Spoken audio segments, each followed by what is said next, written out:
আমরা এখনো পর্যন্ত যে আলোচনায় আছি সেটা হলো যে অন্যান্য যে সকল ইসলামী রাজনৈতিক সংগঠনগুলো তারা আমরা সমমনা ইসলামী দল সমূহের ব্যানারে আমরা বেশ অনেক দিন ধরেই আমাদের একটি প্ল্যাটফর্ম আছে ঐক্যবদ্ধ।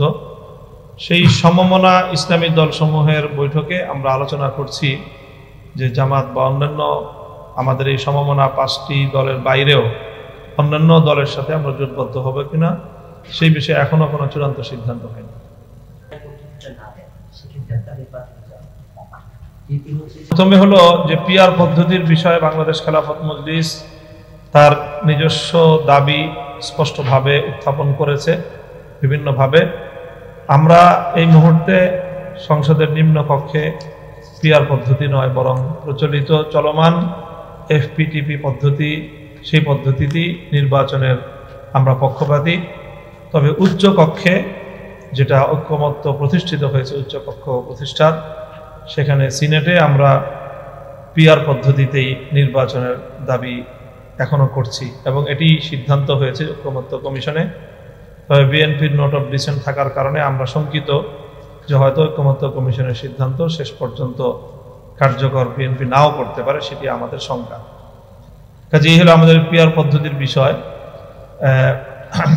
আর ইসলামী জোটের বিষয়ে আমরা ইতিমধ্যে আমি আমার বক্তব্যে বলেছি যে বৃহত্তর ইসলামী জোট গঠন এটি বাংলাদেশের ধর্মপ্রাণ এবং সাধারণ নাগরিকদের দীর্ঘ একটি প্রত্যাশা। সেই প্রত্যাশা পূরণে বাংলাদেশ খেলাফত মজলিস অবশ্যই গণমানুষের যে প্রত্যাশা এবং তাদের যে অভিপ্রায়, সেই অভিপ্রায়কে শ্রদ্ধা এবং সম্মান জানিয়েই বাংলাদেশ খেলাফত মজলিস সেভাবে তার কার্যক্রম পরিচালনা করে আসছে।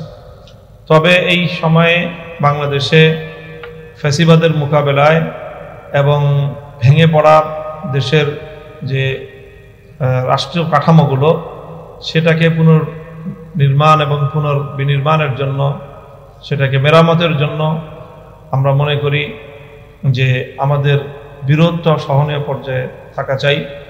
সেই জন্য বাংলাদেশ খেলাফত মজলিস এখনও পিআর পদ্ধতির যেই উচ্চকক্ষের যে বিষয়টা, সে বিষয়টা আমরা আশা করি যে যদি পিআর পদ্ধতি চূড়ান্ত থাকে তাহলে সেই ক্ষেত্রে অন্তত উচ্চকক্ষে দলীয় প্রতিনিধিত্বের বিবেচনায় বাংলাদেশ খেলাফত মজলিস জোটভুক্ত নাও হতে পারে। সেই ক্ষেত্রে জোটভুক্ততার বিষয়ে পিআর পদ্ধতিটা একটা অন্তরায় হয়ে দাঁড়াবে। অন্যথায় আমরা এখনো সম্ভাব্য কোনো জোট চূড়ান্ত করিনি। তবে আমরা ইসলামী দল সহ দেশপ্রেমিক অন্যান্য দলগুলোর সাথেও আমরা আমাদের আলাপচারিতা অব্যাহত রেখেছি। আপনার শেষ যে প্রশ্নটা হচ্ছিল সেটা হচ্ছে আপনারা যে 273 জন ঘোষণা, এই প্রার্থীদের মধ্যে শুধুমাত্র মাওলানা মাদ্রাসারি, আপনাদের মধ্যে কি কোনো বাইরের? না, অনেক আছে। মাওলানা বেশি আমাদের মাদ্রাসা ব্যাকগ্রাউন্ড বা যেহেতু আমরা ইসলামী রাজনীতি করি এই জন্য ইসলামী ঘরানার এখানে প্রার্থিতা এবং সেখানেই আমাদের জনশক্তি অনুপাত বেশি। তবে এর বাইরেও অনেক লোক আছে। আমাদের আজকে ঘোষিত প্রার্থীদের মধ্যেও বেশ কিছু লোক আছে যারা মাওলানা নয়, সাধারণ মানুষ। আমরা এখনো পর্যন্ত যে আলোচনায় আছি সেটা হলো যে অন্যান্য যে সকল ইসলামী রাজনৈতিক সংগঠনগুলো তারা আমরা সমমনা ইসলামী দল সমূহের ব্যানারে আমরা বেশ অনেক দিন ধরেই আমাদের একটি প্ল্যাটফর্ম আছে ঐক্যবদ্ধ।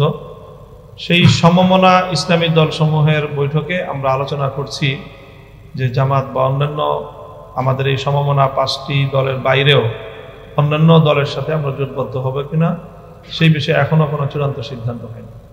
বিগত ফ্যাসিবাদী আমলের নির্যাতিত জুলুমের শিকার সকল রাজনৈতিক দল এবং পক্ষ তারা নিজেদের মধ্যে বৃহত্তর একটি বোঝাপড়ার মধ্য দিয়েই আগামী জাতীয় নির্বাচনের চ্যালেঞ্জ মোকাবেলা করবে।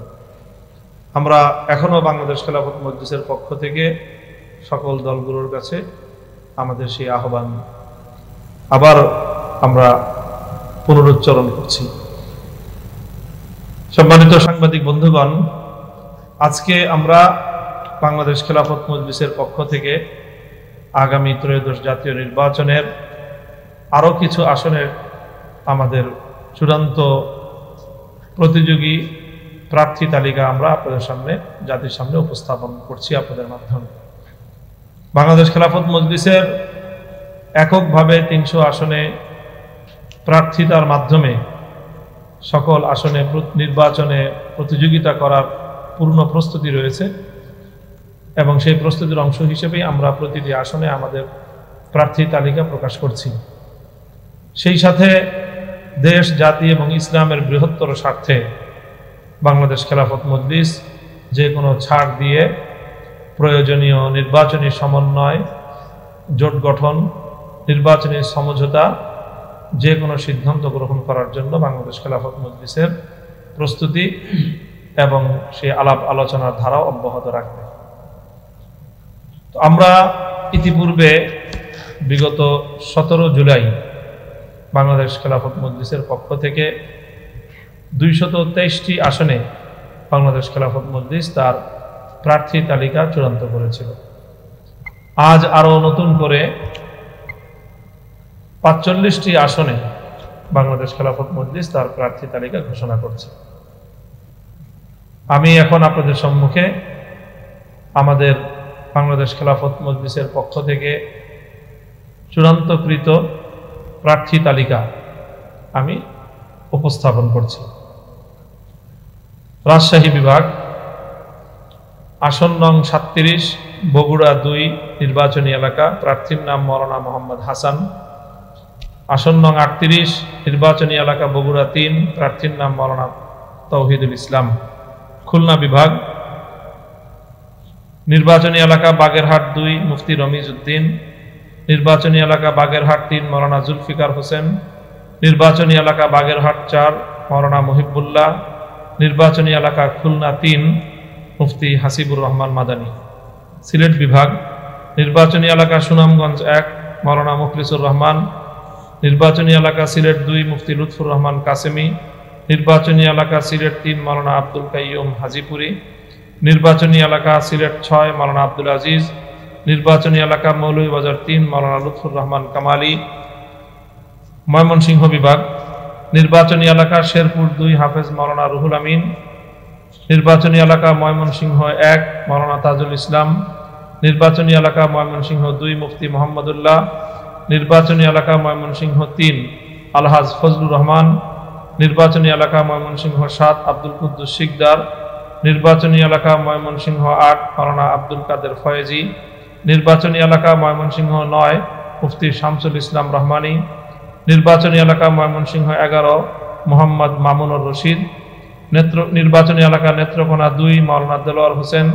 নির্বাচনী এলাকা নেত্রকোনা 3, মাওলানা মোহাম্মদ আজিজুর রহমান। নির্বাচনী এলাকা নেত্রকোনা 4, মুফতি নুরুজ্জামান। নির্বাচনী এলাকা নেত্রকোনা 5, মাওলানা মোশাররফ হোসেন। ঢাকা বিভাগ, নির্বাচনী এলাকা টাঙ্গাইল 3, মাওলানা হাবিবুল্লাহ। নির্বাচনী এলাকা টাঙ্গাইল 6, মুফতি হারুনুর রশিদ। নির্বাচনী এলাকা কিশোরগঞ্জ 2, মাওলানা শফিকুল ইসলাম রুহানি। নির্বাচনী এলাকা কিশোরগঞ্জ 3, মাওলানা জুবায়ের আহমদ। নির্বাচনী এলাকা মুন্সিগঞ্জ 2, মাওলানা আমিনুল ইসলাম। নির্বাচনী এলাকা মুন্সিগঞ্জ 3, মুফতি নূর হুসাইন নুরানি। নির্বাচনী এলাকা ঢাকা 1, মুফতি ফরহাদ হুসাইন। নির্বাচনী এলাকা ঢাকা 4, মুফতি বেলাল হুসাইন ফারুকি। নির্বাচনী এলাকা ঢাকা 8, মাওলানা মোহাম্মদ ফয়সাল।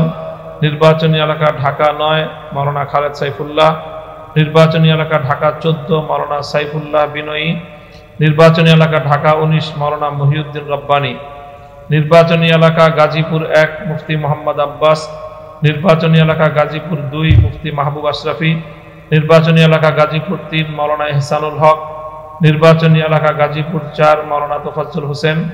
নির্বাচনী এলাকা গাজীপুর 6, মুফতি ফারুক আহমদ নোমানী। নির্বাচনী এলাকা ফরিদপুর 2, মাওলানা আকরাম আলী। নির্বাচনী এলাকা ফরিদপুর 3, মাওলানা আমজাদ হোসাইন। নির্বাচনী এলাকা গোপালগঞ্জ 1, মাওলানা জাহিদ আল মাহমুদ। নির্বাচনী এলাকা গোপালগঞ্জ 2, মাওলানা কাউসার আহমদ। ও নির্বাচনী এলাকা চট্টগ্রাম বিভাগের চট্টগ্রাম 12, মাওলানা আহমদ হারুন। ইতিপূর্বে আমাদের যে 223টি আসনে প্রার্থিতার তালিকা প্রকাশ করা হয়েছিল, সেখানে আমরা কিছু পরিবর্তন এনেছি। 7টি আসনে আমাদের প্রার্থী পরিবর্তন করা হয়েছে। সেই পরিবর্তিত প্রার্থী এবং নির্বাচনী এলাকার তালিকা প্রকাশ করছি। নির্বাচনী এলাকা ময়মনসিংহ 6 মুফতি আব্দুল কাদের। নির্বাচনী এলাকা ময়মনসিংহ 10 মাওলানা ইলিয়াস আহমদ ফরাইজি। নির্বাচনী এলাকা ঢাকা 2 মাওলানা নূর মোহাম্মদ। নির্বাচনী এলাকা কুমিল্লা 4 মাওলানা মুফাজ্জল হোসেন। নির্বাচনী এলাকা লক্ষ্মীপুর 1 মাওলানা মিজানুর রহমান। নির্বাচনী এলাকা লক্ষ্মীপুর 3 মাওলানা বেলায়েত হুসাইন ও নির্বাচনী এলাকা নওগাঁ 3 মাওলানা রবিউল ইসলাম। এই সর্বমোট 223 এবং 45 273টি আসনে বাংলাদেশ খেলাফত মজলিস তার প্রার্থীতা চূড়ান্ত করল।